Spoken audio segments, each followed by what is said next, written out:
একটি বিল্ডিংয়ের আরএফএল দরজা যেভাবে লাগানো হয় সে ভিডিওটা আপনাদেরকে দেখাচ্ছি। ভিডিওটা না টেনে সম্পূর্ণ দেখুন, তাহলে বুঝতে পারবেন কিভাবে আরএফএল দরজা বাথরুমের এবং কিচেনের দরজা কিভাবে লাগানো হয়। এই সেই দরজা 7 ফিট বাই 2.5 ফিট। এখন আমরা এটা ফিটিং করব। দেখুন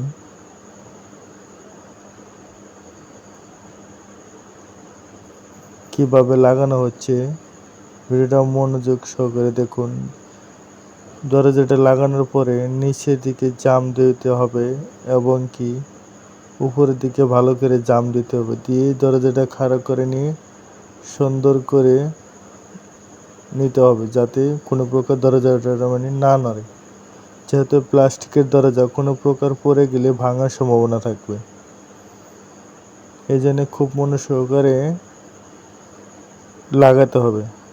দেখুন আমরা ওয়াটার লেভেল দিয়ে সম্পূর্ণ ঠিক করতে পারছি যাতে শল লাগে না, অথচ এটাকে বলে স্পিরিট লেভেলে। স্পিরিট লেভেলের সাহায্যে সম্পূর্ণ কাজ করা যায় শল ছাড়াই, কিন্তু এটা শলের মতোই। আপনাদের কাছে যদি না থাকে তাহলে শল করে নেবেন, আর যদি থাকে এই ওয়াটার লেভেল এবং কি স্পিরিট লেভেলটা তাহলে এটাতে কাজ চালানো যাবে।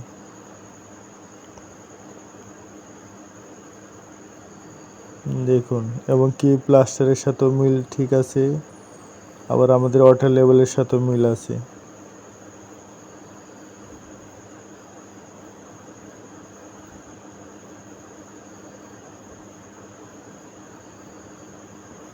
দেখুন ভিডিওটা না টেনে সম্পূর্ণ দেখুন, এবং কি যদি ভিডিওটা অবশ্যই ভালো লাগে অবশ্যই পাশে থাকবেন এবং কি পরবর্তীতে ভালো ভালো ভিডিও নিয়ে আসতে পারবো।